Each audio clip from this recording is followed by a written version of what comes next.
बिस्मिल्लाहिर्रहमानिर्रहीम, अस्सलाम वालेकुम नाजरीन। रेड हाइफर यानी सुर्ख रंग की गाय की कुर्बानी, उसके साथ ही बैतुल मुकद्दस को शहीद किया जाना और फिर तीसरे हैकल की तामीर, ये है इसराइलियों का आने वाला प्लान जो पूरी मुस्लिम दुनिया को हिला के रख देगा। साथ ही मोहतबर जराये के मुताबिक 29 मार्च से लेके 8 अप्रैल तक, शायद 8 अप्रैल को ही इस सुर्ख गाय की कुर्बानी दी जाएगी और ये वही दिन होगा जिस दिन 375 सालों के बाद मुकम्मल सूरज ग्रहण होगा।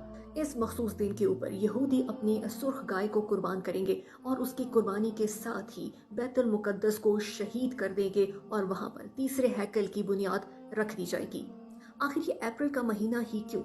क्योंकि उनकी जो वो मुकद्दस गाय है उसकी चंद खसूसियात जो है उनमें से वो पूरी हो रही हैं इस अप्रैल के अंदर। नाजरीन, इस गाय की वो खसूसियात है जो अगर देखा जाए तो सूरह बकरा के अंदर बनी इसराइल को कुर्बानी के लिए जो खसूसियात बताई गई थी वही खसूसियात इस सुर्ख गाय की है जो आज तक यहूदी जिसकी तलाश में थे। लेकिन सदियों इंतजार के बाद बिलाखिर यहूदियों को वो सुर्ख गाय टेक्सास शहर के अंदर मिल गई थी और लाख पाबंदियों के बावजूद इतनी बड़ी प्लानिंग के साथ वो सुर्ख गाय टेक्सास से इसराइल लाई गई है और उनको एक खुफिया मकाम के ऊपर रखा गया है ताकि उनको किसी किस्म का कोई भी नुकसान ना पहुंच सके और उनका प्लान जो है वो किसी भी तरीके से खराब ना हो।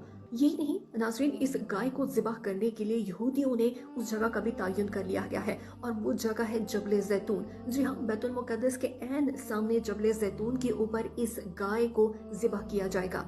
इस गाय को ज़िबह करने के बाद इसकी चमड़ा, हड्डियों और इसका जो खून है उस समेत इसको राख बनाया जाएगा और इस राख से उन औजारों को, उन पादरियों को और उस जगह को पाक किया जाएगा जहां पर ये हैकल बनाया जाएगा। यानी वो पादरी जिस जगह की बुनियाद रखेंगे उनको भी पाक किया जाएगा क्योंकि उनके अकीदे के मुताबिक एक पाक जगह होनी चाहिए जहां उनके जो मसीह हैं उनकी आमद होगी, इसलिए उस जगह को पाक किया जाना बहुत ज़रूरी है जिसके लिए ये कुर्बानी दी जाएगी। और इस कुर्बानी के साथ ही वहां पर तीसरे हैकल की बुनियाद रखी जाएगी और उस बुनियाद के लिए जरूरी है कि बैतुल मुकद्दस को मस्मार कर दिया जाए। ये ऐसी कौन सी गाय है कि जिसके लिए इतना सदियों इंतजार किया गया? इसकी खसूसियात में से चंद खसूसियात जो अभी हम आपको बताते हैं उनमें सबसे पहले कि ये ऐसी सुर्ख गाय होनी चाहिए जिसके जिस्म पर और कोई रंग ना हो, यानी कोई सफेद या काले रंग का कोई भी बाल नहीं होना चाहिए, यहाँ तक कि उनके जो खुर है वो भी लाल होने चाहिए। इसके साथ साथ ये जो गाय है इसने कोई बच्चा ना जाना हो, ना कभी दूध दिया हो।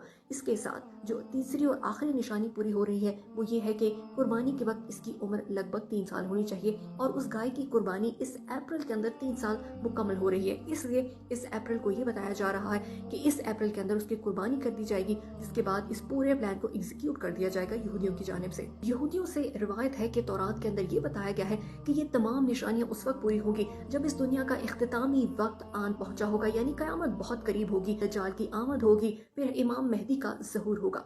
नाज़रीन, अगर देखा जाए तो इतने अरसे से जो जंग जारी थी वो शायद इसीलिए जारी की गई थी ताकि उस जगह का कंट्रोल हासिल किया जाए और बैतुल मुकद्दस पूरे उनके कब्जे में आ जाए और फिर उसको शहीद करना उनके लिए इतना आसान हो जाए कि उनके पास हीले बहाने बहुत होंगे ये बताने के लिए कि बैतुल मुकद्दस को क्यों शहीद किया गया। और देखा जाए तो इस वक्त पूरे शहर के ऊपर, उस पूरे इलाके के ऊपर इस वक्त इसराइलियों का कब्जा है, उनका इतना असर व रसूख है कि शायद उनको रोकना बहुत मुश्किल होगा। यहूदियों का मानना है कि जब दज्जाल की आमद होगी तो उसके बाद पूरी दुनिया के ऊपर यहूदियों का राज होगा और यहूदियों की हुकूमत होगी, मुसलमानों को तहस नहस कर दिया जाएगा।